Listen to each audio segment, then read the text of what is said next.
ಎಲ್ಲರಿಗೂ ನಮಸ್ತೆ. ಬನ್ನಿ ಇವತ್ತಿನ ಯುಗಾದಿ ಹಬ್ಬದ ವ್ಲಾಗ್ ನೋಡ್ಕೊಂಬರೋಣ.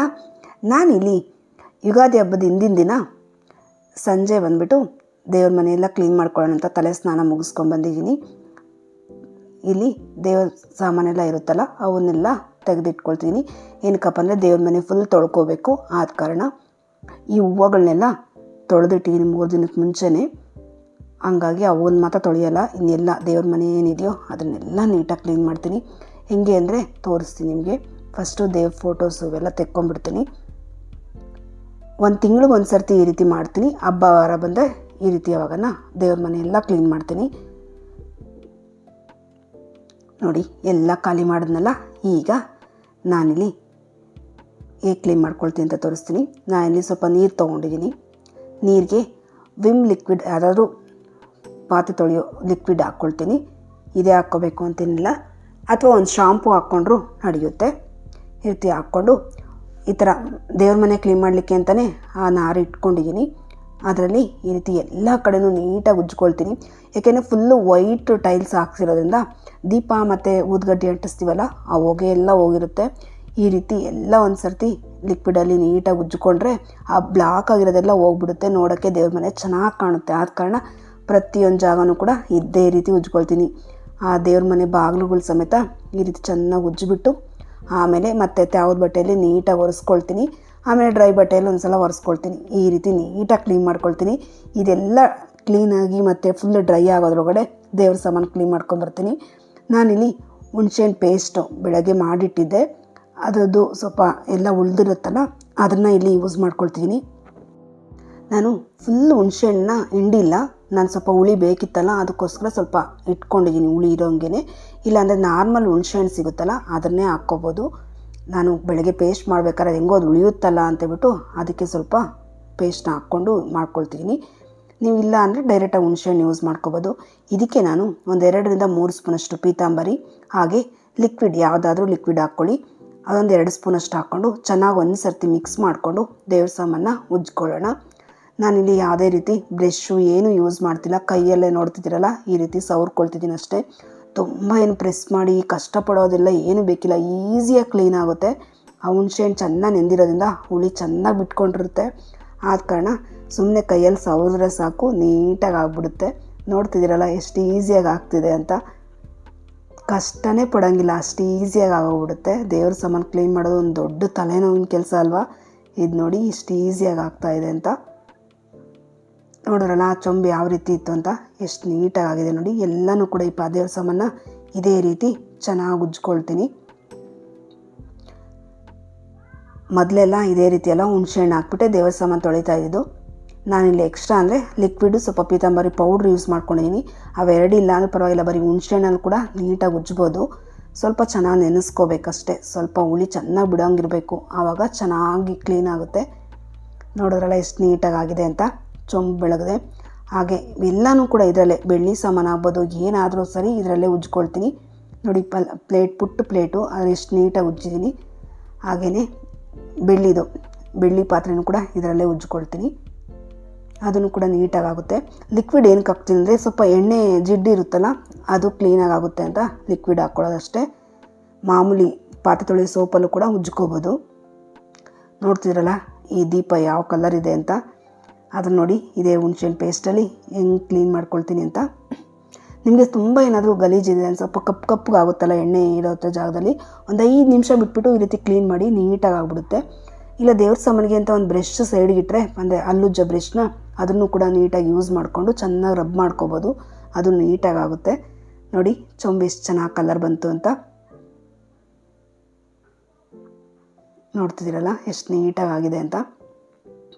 ಮೇನ್ ಹುಣ್ಸೆಹಣ್ಣು ಸ್ವಲ್ಪ ಎಲ್ಲ ಗ್ಯಾಪ್ಗಳೆಲ್ಲ ಹೋಗಿರುತ್ತೆ, ಆದ ಕಾರಣ ಸ್ವಲ್ಪ ಎಲ್ಲ ಕ್ಲೀನ್ ಮಾಡ್ಕೋಬೇಕು. ಹುಣ್ಸೆಹಣ್ಣು ತೊಳೆದ್ರೆ ಇದೊಂದು ಪ್ರಾಬ್ಲಮ್ಮು, ಇಲ್ಲ ಸ್ವಲ್ಪ ಗ್ಯಾಪ್ ಇದ್ದರೆ ಅದಕ್ಕೆ ಹೋಗಿ ಸೇರ್ಕೊಂಡ್ಬಿಡುತ್ತೆ. ನೋಡಿ ಎಷ್ಟು ನೀಟಾಗಿ ಆಗಿದೆ ಅಂತ. ತುಂಬ ಈಸಿಯಾಗಿ ಕ್ಲೀನ್ ಮಾಡ್ಕೋಬೋದು. ಇಲ್ಲ ಬರೀ ಪೇಸ್ಟ್ ಇರುತ್ತಲ್ಲ ಹುಣ್ಸೆಹಣ್ಣು ಪೇಸ್ಟ್ ಮನೆಯಲ್ಲಿ ಮಾಡಿ ಇಟ್ಕೊಂಡಿರೋದು ಅದನ್ನು ಕೂಡ ಹಾಕ್ಕೊಂಡ್ರು ನೀಟಾಗಿ ಆಗುತ್ತೆ. ನೆಕ್ಸ್ಟ್ ಟೈಮ್ ಯಾವಾಗನ ಹುಣ್ಸೆಹಣ್ಣು ಪೇಸ್ಟ್ ಯೂಸ್ ಮಾಡಿಕೊಂಡು ಮಾಡೋದು ತೋರಿಸ್ತೀನಿ. ಈಗ ಹುಣ್ಸೆಹಣ್ಣು ಯೂಸ್ ಮಾಡ್ಕೊಂಡಿದ್ದೀನಲ್ಲ ಅದ್ರ ಪೇಸ್ಟ್ನು ಯೂಸ್ ಮಾಡಿಕೊಂಡು ಇನ್ನೂ ಈಸಿಯಾಗಿ ಮಾಡೋದು ತೋರಿಸ್ತೀನಿ. ಈ ಹುಣಸೆಹಣ್ಣು ಸಿಪ್ಪೆ ಎಲ್ಲ ಇರುತ್ತಲ್ಲ ಈ ಸಂದಿಗೆಲ್ಲ ಹೋಗಿ ಸೇರಿಕೊಳ್ಳುತ್ತೆ. ಅದನ್ನು ಇಲ್ದಂಗೆ ಇನ್ನೂ ಈಸಿಯಾಗಿ ಮಾಡ್ಬೋದು. ನೋಡಿ ಚೊಂಬೆ ಎಷ್ಟು ನೀಟಾಗಿದೆ. ಇದೆಲ್ಲ ಚೆನ್ನಾಗಿ ತೊಳ್ಕೊಂಡಾದ್ಮೇಲೆ ಒಂದು ಕಾಟನ್ ಬಟ್ಟೆಯಲ್ಲಿ ಒರೆಸಿಟ್ಕೋಬೇಕು. ಅದರಲ್ಲೇ ಕೂಡ ಈ ಅಂಡೇನೂ ಕ್ಲೀನ್ ಮಾಡಿ ಇಟ್ಕೊಂಡಿದ್ದೀನಿ ನಾನು. ಎಲ್ಲ ಒರೆಸ್ಬಿಟ್ಟು ನೆಕ್ಸ್ಟ್ ಡೇ ಹಬ್ಬ ಮಾಡ್ತಿದ್ದೀನಿ. ನಾನಿವತ್ತು ದೇವ್ರ ಸಾಮಾನು ತೊಳೆಯೋದು ಮಾತ್ರನೇ ತೋರಿಸಿರೋದು. ಇಲ್ಲಿ ನೆಕ್ಸ್ಟ್ ಡೇ ಎಲ್ಲ ಕ್ಲೀನ್ ಮಾಡಿಕೊಂಡು ಹಬ್ಬ ಮಾಡಿದೆ. ಇವತ್ತು ಬೆಳಗ್ಗೆ ಬಂದು 3 ಗಂಟೆಗೆ ಎದ್ದಿದ್ದೆ. ಏನಕ್ಕಪ್ಪ ಅಂದರೆ ಇದೆಲ್ಲ ಕ್ಲೀನ್ ಮಾಡ್ಕೋಬೇಕಿತ್ತು, ಮತ್ತು ಕಸ ಗುಡಿಸಿ ಮನೆ ಒರೆಸಿ ಎಲ್ಲ ಮಾಡೋಕ್ಕೆ ಒಂದು 2-3 ಅವರ್ಸ್ ಬೇಕಿತ್ತು ನನಗೆ. ಅದಕ್ಕೋಸ್ಕರ 3 ಗಂಟೆಗೆ ಎದ್ದು ಬೆಳಗ್ಗೆ 6 ಗಂಟೆ ಒಳಗಡೆ ಪೂಜೆ ಮುಗಿಸಿದ್ದೆ. ನೋಡಿದ್ರಲ್ಲ ದೇವ್ರ ಮನೆ ಯಾವ ರೀತಿ ಅಲಂಕಾರ ಮಾಡ್ಕೊಂಡಿದ್ದೀನಿ ಅಂತ. 5 ಥರ ಹಣ್ಣು ಇಟ್ಬಿಟ್ಟು ಪೂಜೆ ಮಾಡಿದ್ದೀನಿ ಇವತ್ತು. ಹಾಗೆ ಯುಗಾದಿ ಹಬ್ಬದ ಸ್ಪೆಷಲು ಬೇವು ಬೆಲ್ಲ, ಅದನ್ನು ಕೂಡ ರೆಡಿ ಮಾಡಿದ್ದೀನಿ. ಮಕ್ಕಳೆಲ್ಲ ಬಂದಮೇಲೆ ತಿಂದ್ಬಿಟ್ಟು ಆಮೇಲೆ ಬ್ರೇಕ್ಫಾಸ್ಟ್ ಮಾಡೋದು. ಹಾಗೆ ಇಲ್ಲಿ ರಘು ಅವ್ರ ತಾತ ಇದ್ದಾರೆ, ಅವ್ರಿಗೆ ಪೂಜೆಗೆ ಇಟ್ಟಿದ್ದೀನಿ. ಪ್ರತಿ ವರ್ಷ ಅತ್ತೆ ಮಾಡ್ತಿದ್ರು, 2 ವರ್ಷದಿಂದ ನಾನು ಮಾಡ್ತೀನಿ. ಬನ್ನಿ ಇವತ್ತು ಒಬ್ಬಟ್ಟು ಯಾವ ರೀತಿ ಮಾಡ್ತೀನಿ ಅಂತ ತೋರಿಸ್ತೀನಿ. ಇವತ್ತಿನ ರೆಸಿಪಿ ಒಬ್ಬಟ್ಟು ರೆಸಿಪಿ ತೋರಿಸ್ತಿದ್ದೀನಿ. ತುಂಬ ಸಲ ತೋರಿಸಿದ್ದೀನಿ. ಇವತ್ತು ಸಿಂಪಲಾಗಿ ಸ್ವಲ್ಪನೇ ಒಂದು 4 ಜನಕ್ಕೆ ಆಗೋಷ್ಟು ಮಾಡ್ಕೊಳ್ಳೋದನ್ನು ತೋರಿಸ್ತೀನಿ. ನಾನಿಲ್ಲಿ ತೋರಿಸ್ತೀನಲ್ಲ ಈ ಗ್ಲಾಸಲ್ಲಿ 8 ಗ್ಲಾಸಷ್ಟು ನೀರು ತೊಗೊಂಡಿದ್ದೀನಿ. 8 ಗ್ಲಾಸ್ ಏನಕ್ಕಪ್ಪ ಅಂದರೆ ಸಾಂಬಾರು ಸ್ವಲ್ಪ ಜಾಸ್ತಿ ಬೇಕಲ್ವ, ಅದಕ್ಕೋಸ್ಕರ 8 ಗ್ಲಾಸ್ ನೀರು ತೊಗೊಂಡಿದ್ದೀನಿ. ಕುದ್ದು ಬೇಳೆ ಬೆಂದು ಎಲ್ಲ ಆಗೋಷ್ಟೊತ್ತಿಗೆ ಒಂದು 3 ಗ್ಲಾಸ್ ಬರುತ್ತೆ ಅಷ್ಟೇ. ನೋಡಿಸ್ತೀನಿ ನಿಮಗೆ ಲಾಸ್ಟಲ್ಲಿ. ನಾನೀಗ ನೀರು ಕಾಯ್ಲಿಕ್ಕಿಟ್ಟು ಫಸ್ಟ್ಗೆ ಮೈದಾ ಹಿಟ್ಟು ಕಲಿಸ್ಕೊಳ್ತೀನಿ. ನಾವೇನು ತರಕಾರಿ ಏನು ಹಚ್ಚೋದಕ್ಕೆ ಮುಂಚೆನೇ ಮೈದಾ ಹಿಟ್ಟನ್ನ ಕಲಿಸ್ಕೋಬೇಕು. ಕೈ ಖಾರ ಬೆಳ್ಳುಳ್ಳಿ ಸ್ಮೆಲ್ಲು ಈರುಳ್ಳಿ ಸ್ಮೆಲ್ಲು ಏನು ಬರಬಾರ್ದು. ಅದಕ್ಕೋಸ್ಕರ ಫಸ್ಟು ಮೈದಾ ಹಿಟ್ಟು ಕಲಿಸ್ಕೊಳ್ತಿದ್ದೀನಿ. ನಾನಿವತ್ತು ಬಂದು ಭಾಗ್ಯಲಕ್ಷ್ಮಿ ಮೈದಾ ಹಿಟ್ಟು ತೊಗೊಂಡಿದ್ದೀನಿ. ಚೆನ್ನಾಗಿ ಬರುತ್ತೆ ಒಬ್ಬಟ್ಟು, ಅದಕ್ಕೋಸ್ಕರ ಅದು ತೊಗೊಂಡಿದ್ದೀನಿ. ಹಾಗೆ ಒಂದು ಸ್ವಲ್ಪ ಉಪ್ಪು, ಒಂದು ಚಿಟಿಕೆ ಅರಿಶಿನ ಹಾಕ್ಕೊಳ್ತೀನಿ. ಏನಕ್ಕಪ್ಪ ಅಂದರೆ ಒಬ್ಬಟ್ಟು ಕಲರ್ ಚೆನ್ನಾಗಿ ಕಾಣಬೇಕಲ್ವ, ಅದಕ್ಕೋಸ್ಕರ. ಇದನ್ನೊಂದು ಸರ್ತಿ ಮಿಕ್ಸ್ ಮಾಡಿಕೊಂಡು ನೀರು ಹಾಕ್ಕೊಂಡು ಮಿಕ್ಸ್ ಮಾಡ್ಕೊಳ್ತೀನಿ. ಇದನ್ನು ತುಂಬ ಸಾಫ್ಟಾಗಿ ಕಲಿಸ್ಕೋಬೇಕು. ಹಾಗೆ ಇದನ್ನು ಬಂದು ಚೆನ್ನಾಗಿ ಒಂದು 2-3 ಅವರ್ಸ್ ಚೆನ್ನಾಗಿ ನೆನಿಬೇಕು. ಒಬ್ಬಟ್ಟು ಹಿಟ್ಟು ಚೆನ್ನಾಗಿ ನೆಂದರೆ ಒಬ್ಬಟ್ಟು ಚೆನ್ನಾಗಿ ಬರುತ್ತೆ. ಸಾಫ್ಟಾಗಿ ಕಲಿಸ್ಕೊಂಡು ಒಂದು 3 ಅವರ್ಸ್ ನೆಂದರೆ ಇನ್ನೂ ಚೆನ್ನಾಗಿ ಬರುತ್ತೆ. ನಂದಾಗಿತ್ತು. ನಾನಿಲ್ಲಿ ಬೆಳಗ್ಗೆ 6-6:15 ಕಲಿಸಿದ್ದು, ಮತ್ತು 9-10 ಗಂಟೆ ಮೇಲೆ ಒಬ್ಬಟ್ಟು ಮಾಡಿದ್ದು. ಆಗಿತ್ತು ಒಂದು 3-4 ಅವರ್ಸೇ ಆಗಿತ್ತು. ನೋಡಿ ಇಷ್ಟು ಸಾಫ್ಟಾಗಿ ಕಲಿಸ್ಕೊಂಡ್ಮೇಲೆ ನಾನಿಲ್ಲಿ ಇವಾಗ ಎಣ್ಣೆ ಹಾಕ್ಕೊಳ್ತಿದ್ದೀನಿ. ಫಸ್ಟೇ ಎಣ್ಣೆ ಹಾಕ್ಕೊಳ್ತಿರಲಿಲ್ಲ. ಫಸ್ಟೇ ಎಣ್ಣೆ ಹಾಕ್ಕೊಳ್ಳೋ ಬದಲು ಇವಾಗ ಎಣ್ಣೆ ಹಾಕ್ಕೊಂಡ್ರೆ ಚೆನ್ನಾಗಿ ತುಂಬ ಎಣ್ಣೆ ಹಿಡಿಯಲ್ಲ, ಚೆನ್ನಾಗಿ ನಾದ್ಕೋಬೋದು. ಅದಕ್ಕೋಸ್ಕರ ಇವಾಗ ಹಾಕ್ಕೊಳ್ತೀನಿ. ಎಣ್ಣೆ ಹಾಕ್ಕೊಂಡು ಚೆನ್ನಾಗಿ ಕಲಿಸ್ಕೊತಾ ಇರಬೇಕು, ಚೆನ್ನಾಗಿ ನಾದಬೇಕು. ಈ ಮುಷ್ಟಿ ಹಿಡಿದು ಮುಷ್ಟಿಯಲ್ಲೇ ಚೆನ್ನಾಗಿ ಮಿಕ್ಸ್ ಮಾಡ್ಕೊತ ಬರಬೇಕು. ನೋಡ್ತೀರಲ್ಲ ಎಷ್ಟು ಸಾಫ್ಟಾಗಿ ಆಗಿದೆ ಅಂತ. ಈಗ ಇದನ್ನು ಒಂದು 3 ಅವರ್ಸು ನೆನೆಯೋಕ್ಕೆ ಸೈಡ್ಗೆ ಇಡ್ತೀನಿ. ಬೌಲ್ಗೆ ಹಾಕ್ಬಿಟ್ಟು ಇದನ್ನು ಸೈಡ್ಗೆ ಇಡ್ತೀನಿ. 1 ಸ್ಪೂನ್ ಎಣ್ಣೆ ಮೇಲ್ಗಡೆ ಹಾಕ್ಬಿಟ್ಟು ಇಟ್ಬಿಡಿ. ನೋಡಿ ಅದೇ ಗ್ಲಾಸಲ್ಲಿ 1 ಗ್ಲಾಸ್ ಬೇಳೆ ತೊಗೊಂಡಿದ್ದೀನಿ. ಕರೆಕ್ಟಾಗಿ ಈ ಗ್ಲಾಸಲ್ಲಿ ಇವತ್ತು ಬೇಳೆ ತೊಗೊಂಡಿದ್ದೀನಿ.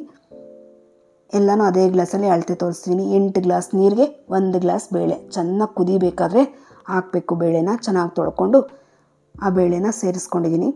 ಚೆನ್ನಾಗಿ ನೀರು ಕಾದಿಲ್ಲ ಅಂದರೆ ಬೇಳೆ ಚೆನ್ನಾಗಿ ಬೇಯಲ್ಲ. ಆದ ಕಾರಣ ಚೆನ್ನಾಗಿ ಕುದಿಯೋ ಟೈಮಲ್ಲಿ ಬೇಳೆ ಹಾಕಬೇಕು. ಇದಕ್ಕೊಂದು ಅರ್ಧ ಸ್ಪೂನ್ ಎಣ್ಣೆ ಹಾಕ್ಕೊಳ್ತೀನಿ. ಏನಕ್ಕಪ್ಪ ಅಂದರೆ ಉಕ್ಕೋಗ್ದಂಗಿರಲಿ ಅಂತ ಅಷ್ಟೇ. ನೋಡಿ ಬೇಳೆ ಬೇಯ್ತಾ ಇದೆ. ನಾನಿವತ್ತು ಪಲ್ಯಗಳಿಗೆ ಆಲೂಗಡ್ಡೆ ಪಲ್ಯ, ಹಾಗೆ ಮೊಸರು ಬಜ್ಜಿ, ಬೀನ್ಸ್ ಪಲ್ಯ ಇವೆಲ್ಲ ಮಾಡ್ತಿದ್ದೀನಿ. ಅದಕ್ಕೋಸ್ಕರ ಅವನ್ನು ಕೂಡ ಬೇಯಲಿಕ್ಕೆ ಇಟ್ಕೊಳ್ತಿದ್ದೀನಿ. ನಾನಿಲ್ಲಿ ಯಾವುದೇ ರೀತಿ ಪಲ್ಯಗಳನ್ನ ತೋರಿಸ್ತಿಲ್ಲ ಇವತ್ತು. ಸುಮ್ಮನೆ ಎಲ್ಲ ಮಾಡಿದ್ದೆ ಅಂತ ತೋರಿಸ್ತಿದ್ದೀನಿ ಅಷ್ಟೇ. ಬೇಳೆ ಬೇಯೋದ್ರಗಡೆ ಮಧ್ಯದಲ್ಲಿ ಏನೇನು ಮಾಡ್ಕೊಂಡೆ ಅಂತ ತೋರಿಸ್ತಿದ್ದೀನಿ. ಈರುಳ್ಳಿ, ಇದಕ್ಕೋಸ್ಕರನೇ ಈರುಳ್ಳಿ ಕಟ್ ಮಾಡೋಕ್ಕೆ ಮುಂಚೆ ಒಬ್ಬಟ್ಟಿನ ಹಿಟ್ಟು ಕಲಸಿಟ್ಕೋಬೇಕು, ಅಂದರೆ ಕಣ್ಕಾನ. ಅದಕ್ಕೋಸ್ಕರ ಫಸ್ಟ್ ಅದನ್ನು ಕಟ್ ಮಾಡಿ ಅದನ್ನು ಫಸ್ಟ್ ಕಲಿಸ್ಬಿಟ್ಟು ಇಟ್ಕೊಳ್ತೀನಿ. ಈರುಳ್ಳಿನೆಲ್ಲ ಏನಕ್ಕಪ್ಪ ಅಂದರೆ ಚಿತ್ರಾನ್ನ ಮತ್ತು ಈರುಳ್ಳಿ ಗೊಜ್ಜು ಇವಕ್ಕೆಲ್ಲಕ್ಕೂ ಬೇಕಲ್ವ, ಅದಕ್ಕೋಸ್ಕರ ಸ್ವಲ್ಪ ಜಾಸ್ತಿ ಕಟ್ ಮಾಡಿ ಇಟ್ಕೊಂಡಿದ್ದೀನಿ. ನೋಡಿ ಬೇಳೆ ಎಷ್ಟು ಬೇಯಬೇಕು ಅಂತ ತೋರಿಸ್ತೀನಿ. ಮುಟ್ಟಿದ್ರೆ ಸಾಫ್ಟ್ ಆಗಬೇಕು, ಅಷ್ಟು ಬೆಂದರೆ ಸಾಕು. ತುಂಬ ಫುಲ್ಲು ಸ್ಮ್ಯಾಶ್ ಆಗಬಾರ್ದು. ಇನ್ನೂ ಸ್ವಲ್ಪ ಬೇಯಬೇಕು ಅಂತ ಅನ್ನಿಸ್ಬೇಕು. ಆ ಟೈಮಲ್ಲಿ ತೆಕ್ಕೋಬೇಕು. ನಾನಿಲ್ಲಿ ಫಿಲ್ಟ್ರ್ ಮಾಡ್ಕೊಳ್ತಿದ್ದೀನಿ. ಈ ಥರ ನೀರೆಲ್ಲ ಹೋದ್ಮೇಲೆ ನಾವು ಬೇಳೆನ ಪಾತ್ರೆಗೆ ಸೇರಿಸ್ಕೋಬೇಕು.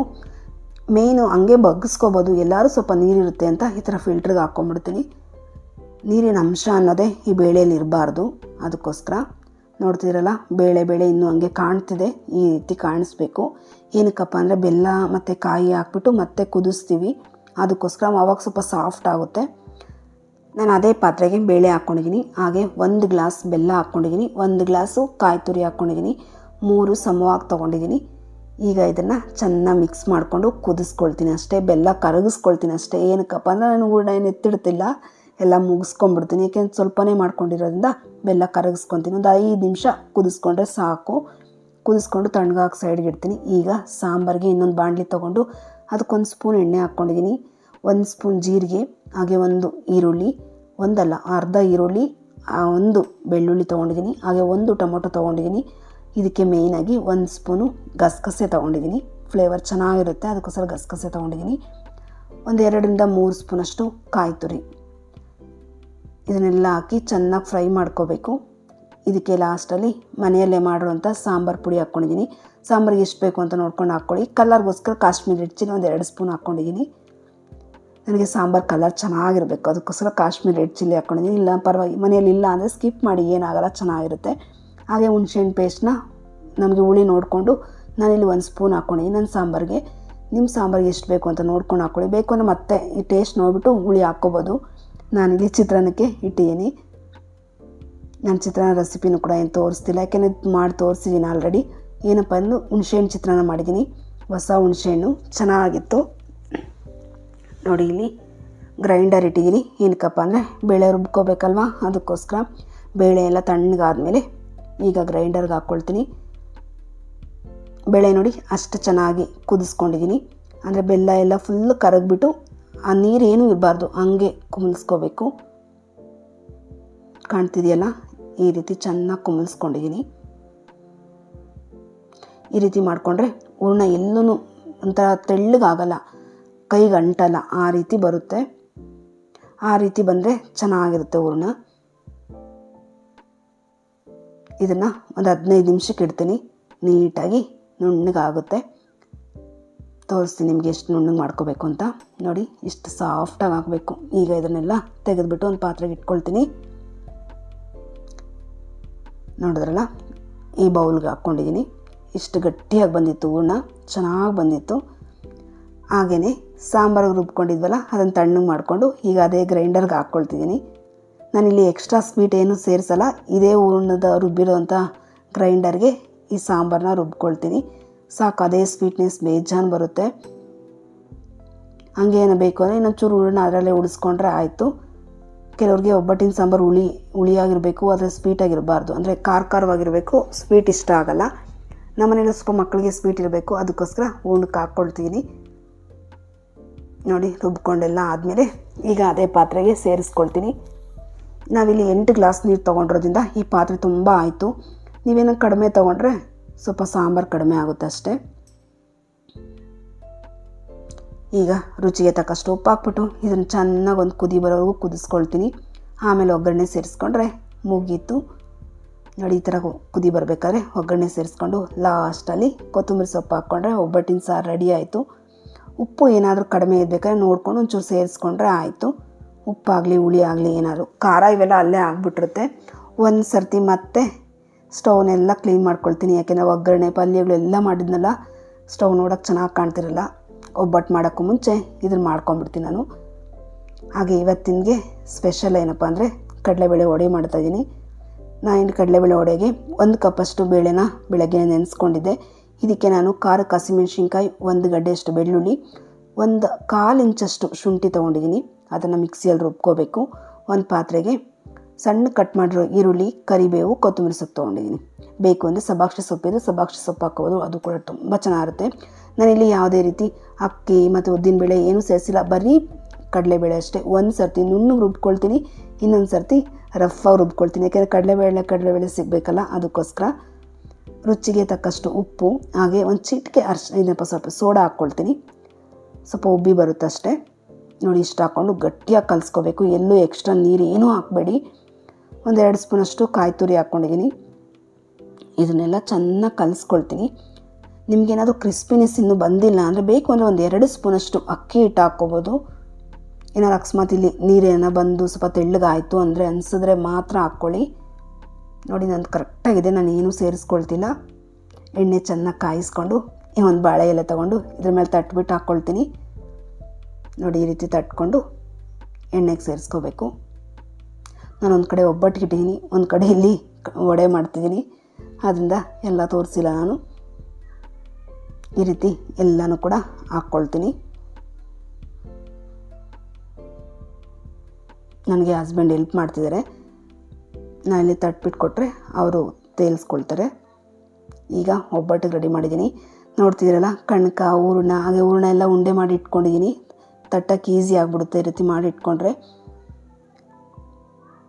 ಈಗ ಒಬ್ಬಟ್ಟು ತಟ್ಟಕ್ಕೆ ನಾನಿಲ್ಲಿ ಹೂರಣ ಮಾಡ್ಕೊಂಡಿದ್ದೀನಲ್ಲ ಉಂಡೆ, ಅದಕ್ಕಿಂತ ಕಣ್ಕ ಸ್ವಲ್ಪ ಕಡಿಮೆ ತೊಗೊಳ್ತೀನಿ. ಅಷ್ಟೇ ಸಮ ತೊಗೊಂಡ್ರೆ ಕಣ್ಕ ಜಾಸ್ತಿ ಆಗಿಬಿಡುತ್ತೆ. ಆದ ಕಾರಣ ಸ್ವಲ್ಪ ಕಡಿಮೆ ತೊಗೋಬೇಕು, ಹೂರಣಕ್ಕಿಂತ ಕಡಿಮೆ ತೊಗೋಬೇಕು. ನೋಡಿ ಎಷ್ಟು ಸಾಫ್ಟಾಗಿ ಬಂದಿದೆ ಅಂತ. 3 hours ನೆನೆಸಿದ್ರೆ ಇಷ್ಟು ಸಾಫ್ಟಾಗಿರುತ್ತೆ. ಎಷ್ಟು ಮೆತ್ತಗೆ ಕಲಿಸ್ಕೊತೀವೋ ಅಷ್ಟು ಸಾಫ್ಟಾಗಿ ಬರುತ್ತೆ. ಹಂಗಂತ ನೆನೆಸಿಲ್ಲ ಅಂದರೆ ಚೆನ್ನಾಗಿ ಬರಲ್ಲ ಕಣ್ಕ. ಹೆಂಗೆ ಮೈದಾ ಹಿಟ್ಟು ನಾದಿದ್ರೆ ಹಂಗೆ ಬರಬೇಕು, ಅಷ್ಟು ಚೆನ್ನಾಗಿ ಬಂದರೆ ಒಬ್ಬಟ್ಟು ತಟ್ಟಕ್ಕೆ ಈಸಿಯಾಗಿರುತ್ತೆ. ಆದ ಕಾರಣ ಚೆನ್ನಾಗಿ ಕಣ್ಕ ನೆನಿಬೇಕು. ನೋಡ್ತಿದ್ದೀರಲ್ಲ, ಈ ರೀತಿ ಫಿಲ್ ಮಾಡ್ಕೋಬೇಕು. ಫಿಲ್ ಮಾಡಿಕೊಂಡು ನಾನು 2 ಪೇಪರ್ ಸಹಾಯದಿಂದ ಇದನ್ನು ತಟ್ಕೊಳ್ತೀನಿ. ಕೆಳಗಡೆ ಬಟರ್ ಪೇಪರ್ ಯೂಸ್ ಮಾಡಿದ್ದೀನಿ, ಮೇಲ್ಗಡೆ ಇದು ಒಬ್ಬಟ್ಟಿಗೆ ಅಂತಲೇ ಪೇಪರ್ ಸಿಗುತ್ತಿತ್ತಲ್ಲ ಆ ಪೇಪರ್ನ ಯೂಸ್ ಮಾಡ್ಕೊಂಡಿದ್ದೀನಿ. ಎರಡನ್ನೂ ಇದೇ ರೀತಿ ಕೈಯಲ್ಲಿ ಸವರ್ಕೊಂಡು ಹೋದರೆ ಆಯಿತು. ಎಷ್ಟು ನೀಟಾಗಿ ಎಲ್ಲ ಕಡೆಯೂ ಹೂರಣ ಹರಡುತ್ತೆ ಈ ರೀತಿ ಮಾಡಿದ್ರೆ. ನೀವು ಕಣ್ಕ ಏನಾದರೂ ಜಾಸ್ತಿ ತೊಗೊಂಡ್ರೆ ಸುತ್ತಲೂ ಮೈದಾ ಹಿಟ್ಟೇ ಬರುತ್ತೆ. ಆದ ಕಾರಣ ಸ್ವಲ್ಪ ಕಡಿಮೆ, ಹೂರಣಕ್ಕಿಂತ ಕಡಿಮೆ ತೊಗೋಬೇಕು. ನೋಡ್ತೀರಲ್ಲ, ಈ ರೀತಿ ತಟ್ಕೊಳ್ತೀನಿ. ಹಾಗೆ ಈ ರೀತಿ ತೊಗೊಂಡ್ರೆ ಒಂದೊಂದು ಪೂರಿ ಥರ ಉಬ್ಬಿ ಬರುತ್ತೆ ಒಬ್ಬಟ್ಟು. ನಿಮಗೆ ತೋರಿಸ್ತೀನಿ. ನನಗೆ ಇಲ್ಲಿ ಟೈಮ್ ಆಯಿತು, ಮಕ್ಕಳಿಗೆಲ್ಲ ಹೊಟ್ಟೆ ಎಷ್ಟು ಅಂತಿದ್ದಾರೆ, ಅದಕ್ಕೋಸ್ಕರ ಬೇಗ ಬೇಗ ಮಾಡಿಬಿಡ್ತೀನಿ. ಆ ಕಡೆ ವಡೆನೂ ಆಗ್ತಿದೆ, ಈ ಕಡೆ ಒಬ್ಬಟ್ಟು ತಟ್ತಿದ್ದೀನಿ ನಾನು. ಫಸ್ಟು ದೇವ್ರಿಗೆ ಮಾಡಬೇಕು, ಅದಕ್ಕೋಸ್ಕರ ದೇವ್ರಿಗೆ ಫಸ್ಟ್ ಮಾಡಿಬಿಡ್ತೀನಿ. ನೋಡ್ತಿರಲ್ಲ ಎಷ್ಟು ತೆಳ್ಳಗೆ ಒಬ್ಬಟ್ಟು ಬಂದಿದೆ ಅಂತ. ನೋಡಿ, ಆ ಕಡೆ ವಡೆನೂ ಕೂಡ ಆಯಿತು. ಕಲ್ಲರು ಈ ಥರ ಗೋಲ್ಡ್ ಕಲರ್ ಬರಬೇಕು, ಆವಾಗೆ ಕ್ರಿಸ್ಪಿಯಾಗಿ ಬರುತ್ತೆ ಇದು ವಡೆ. ನಾನು ನಿಮ್ಗೆ ತೋರಿಸ್ತೀನಿ. ಇಲ್ಲಿ ಉರಿನೂ ಅಷ್ಟೇ ತುಂಬ ಹೈ ಇಟ್ಕೋಬಾರ್ದು, ಹಾಗಂತ ಲೋ ಫ್ಲೇಮ್ ಇಟ್ಕೋಬಾರ್ದು, ಮೀಡಿಯಮ್ ಫ್ಲೇಮ್ ಇಟ್ಕೊಂಡು ಚೆನ್ನಾಗಿ ಫ್ರೈ ಮಾಡ್ಕೋಬೇಕು. ಕ್ರಿಸ್ಪಿಯಾಗಿ ಬಂದಿತ್ತು ವಡೆ ಅಂತೂ. ಆವಾಗೆ ಫುಲ್ ಖಾಲಿ ಮಾಡಾಕಿದ್ವಿ, ಅಷ್ಟು ಚೆನ್ನಾಗಿದ್ವು. ಅಷ್ಟರೊಳಗಡೆ ಇಲ್ಲಿ ಒಬ್ಬಟ್ಟು ಕೂಡ ಬೆಂದಿದೆ. ಇದನ್ನು ತಿರುಗಿಸ್ಕೊಂಡು ಇದನ್ನು ಸೈಡ್ಗೆ ಇಡ್ತೀನಿ. ನೋಡಿ, ನಿಮಗೆ ನೆಕ್ಸ್ಟ್ ಒಬ್ಬಟ್ಟು ತೋರಿಸ್ತಿದ್ದೀನಿ ಎಷ್ಟು ಚೆನ್ನಾಗಿ ಉಬ್ಬಿ ಬರುತ್ತೆ ಅಂತ. ಇವು ಚಿಕ್ಕ ಚಿಕ್ಕದಾಗಿ ಮಾಡಿದ್ದೀನಿ. ಏನಕ್ಕಪ್ಪ ಅಂದರೆ ಫಸ್ಟು ಎಡೆಗೆ ಹಾಕ್ಬೇಕು, ಅದಕ್ಕೋಸ್ಕರ. ಅದನ್ನು ಸೇಮ್ ಚಿಕ್ಕ ಉಂಡೆ ತೊಗೊಂಡು ಅದಕ್ಕಿಂತ ಚಿಕ್ಕದಾಗಿ ಕಣಕ ತೊಗೋಬೇಕು. ಒಂದು ಮುಕ್ಕಾಲಷ್ಟು ಕಣಕ ತೊಗೊಂಡಿದ್ದೀನಿ ನಾನು. ನೋಡಿ ಹೆಂಗೆ ಉಬ್ಬಿ ಬರುತ್ತೆ ಅಂತ. ಪ್ರತಿಯೊಂದು ಒಬ್ಬಟ್ಟು ಹಿಂಗೆ ಬಂತು, ದೊಡ್ಡದು ಚಿಕ್ಕದು ಅಂತ ಏನಿಲ್ಲ, ಎಲ್ಲನೂ ಹಿಂಗೆ ಬಂದವು. ಎಷ್ಟು ತೆಳ್ಳಗೆ ಬೇಕಾದ್ರೂ ಮಾಡ್ಕೋಬೋದು ಒಬ್ಬಟ್ಟನ್ನ.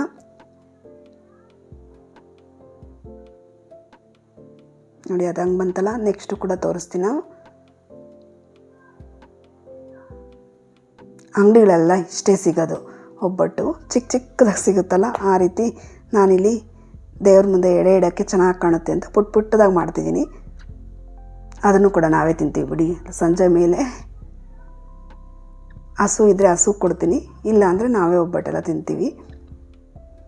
ನೋಡಿ ಎಷ್ಟು ಚೆನ್ನಾಗಿ ಉಬ್ಬಿ ಬರುತ್ತೆ ಅಂತ. ಒಬ್ಬಟ್ಟು ಸಾಫ್ಟಾಗಿ ಚೆನ್ನಾಗಿ ಬಂದಿದ್ವು.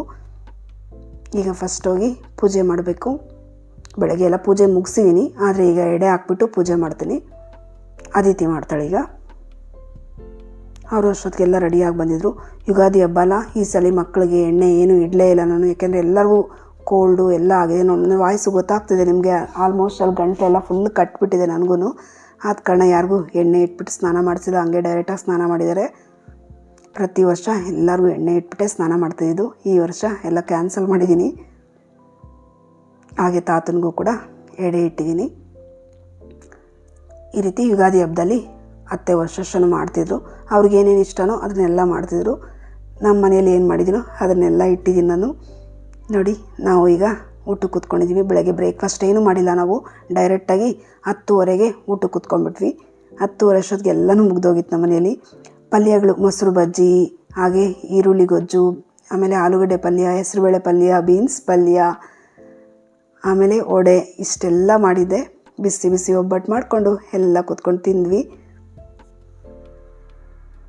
ಹಾಗೆ ನಮ್ಮ ಯುಗಾದಿ ಹಬ್ಬ ಈ ರೀತಿ ಸಿಂಪಲ್ಲಾಗಿ ಮುಗಿಸ್ದೆ.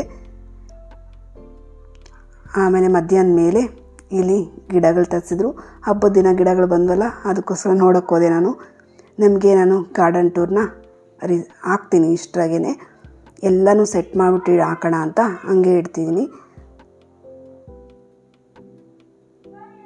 ನೋಡಿ ಇಲ್ಲಿ ಇದೇನದು ಎವರ್ಗ್ರೀನ್ ಚೈನೀಸ್ ಪ್ಲಾಂಟ್ ಅಂತೀವಿ. ಸೇಮ್ ರಬ್ಬರ್ ಪ್ಲಾಂಟ್ ಹೇಗಿರುತ್ತೋ ಹಾಗೆ ಇದೆ. ಇನ್ನೂ ದೊಡ್ಡದಾಗಿ ಆಗುತ್ತಂತೆ. ನೋಡೋಣ ಮುಂದೆ ದೊಡ್ಡದಾಗಿ ಆಗುತ್ತಾ ಇಲ್ವೋ ಅಂತಬಿಟ್ಟು. ಅಂದರೆ ನರ್ಸರಿಲೆಲ್ಲ ಕೇಳೋಕೋರಿಗೆ ಎಷ್ಟು ರೇಟ್ ಇದೆ ಗೊತ್ತಾ, ಅದಕ್ಕೆ ಆನ್ಲೈನ್ ತರಿಸ್ಕೊಂಡಿದ್ದೀನಿ. ಚಿಕ್ಕ ಗಿಡ ಬರುತ್ತೆ, ಸ್ವಲ್ಪ ದಿನಕ್ಕೆ ದೊಡ್ಡದಾಗುತ್ತೆ. ಆದ ಕಾರಣ ಚಿಕ್ಕದಾಗಿ ಇದ್ರೂ ಪರವಾಗಿಲ್ಲ ಅಂತ ಚಿಕ್ಕದಾಗಿ ತರಿಸ್ಕೊಂಡಿದ್ದೀನಿ. ಇವೆರಡು ಸೇಮೇ, ಆದರೆ ಬೇರೆ ಬೇರೆ ಇದೆ ಅಷ್ಟೇ. ಒಂದು ಫುಲ್ ಡಾರ್ಕ್ ಗ್ರೀನ್ ಇದೆ, ಒಂದು ಲೈಟ್ ಗ್ರೀನ್ ಇದೆ. ಗಿಡಗಳು ಚೆನ್ನಾಗಿ ಬಂದಿದ್ವು, ಅವನ್ನು ಸೈಡ್ಗಿಟ್ಟು ಈಗ ಸಮ್ಮರ್ ಅಲ್ವಾ, ಸಮ್ಮರಲ್ಲಿ ಸಿಗೋ ಎಲ್ಲ ಫ್ರೂಟ್ನೂ ಕೂಡ ಚೆನ್ನಾಗಿ ತಿಂತೀವಿ ನಾವು. ಫ್ರೂಟ್ಸ್ ತಿನ್ನಬೇಕು ಅಂದರೆ ಸಮ್ಮರ್ ಬರಬೇಕು ಅಂದ್ಕೊಳ್ತೀವಿ. ವಾಟರ್ ಮೆಲನ್ ಆಯಿತಾ, ಮಸ್ಕ್ ಮೆಲನ್ ಆಯಿತಾ, ಹಾಗೆ ಪೈನಾಪಲ್ಲು, ಇವೆಲ್ಲನೂ ಕೂಡ ಚೆನ್ನಾಗಿ ತಿಂತೀವಿ. ನೆಕ್ಸ್ಟು ಮ್ಯಾಂಗೋ ಬಂದ ತಕ್ಷಣ ಇವನ್ನೇನು ಮುಟ್ಟೋದೇ ಇಲ್ಲ, ಮನೆ ತುಂಬ ಬರೀ ಮ್ಯಾಂಗೋನೇ ಇರುತ್ತೆ. ಅಷ್ಟರೊಳಗಡೆ ಎಲ್ಲ ತಿಂದ್ಬಿಡ್ಬೇಕು ಇವನ್ನ. ಈಗ ಅದನ್ನು ಸೀಸನ್ ಸ್ಟಾರ್ಟ್ ಅಲ್ವಾ, ವಾಟರ್ ಮೆಲನ್ನು ಒಳ್ಳೆ ಟೇಸ್ಟ್ ಇರುತ್ತೆ. ಇದೇನು ಅಷ್ಟು ಚೆನ್ನಾಗಿಲ್ಲ, ಆದ ಕಾರಣ ಮಕ್ಕಳಿಗೆಲ್ಲ ಜ್ಯೂಸ್ ಮಾಡಿಕೊಟ್ಟು ನಾವು ಹಿಂಗೆ ಡೈರೆಕ್ಟಾಗಿ ತಿಂದ್ವಿ. ಶುಗರ್ ಏನೋ ಹಾಕ್ಕೊಳ್ದಂಗೆ ನಾವು ಹಿಂಗೆ ಪೀಸ್ ಮಾಡ್ಕೊಂಡು ತಿಂದ್ವಿ. ಅವ್ರಿಗೆ ಸ್ವಲ್ಪ ಶುಗರ್ ಹಾಕಿ ಜ್ಯೂಸ್ ಮಾಡಿಕೊಟ್ವಿ. ಇದೆಲ್ಲ ಆದಮೇಲೆ ಅಡುಗೆ ಮನೆ ಕ್ಲೀನ್ ಆಯಿತು, ಹಬ್ಬನೂ ಮುಗೀತು. ಇವತ್ತಿನ ವ್ಲಾಗು ಈ ರೀತಿ ಇತ್ತು. ನಿಮಗೇನಾದರೂ ಈ ವ್ಲಾಗ್ ಇಷ್ಟ ಆದರೆ ದಯವಿಟ್ಟು ಚಾನಲ್ನ ಸಬ್ಸ್ಕ್ರೈಬ್ ಮಾಡಿಕೊಂಡು ಲೈಕ್, ಶೇರ್, ಕಮೆಂಟ್ ಮಾಡೋದನ್ನು ದಯವಿಟ್ಟು ಮರಿಬೇಡಿ. ನನ್ನ ವಿಡಿಯೋ ಇಲ್ಲಿವರೆಗೂ ನೋಡಿದ್ದಕ್ಕಾಗಿ ನಿಮ್ಮೆಲ್ಲರೂ ಕೂಡ ಧನ್ಯವಾದಗಳು.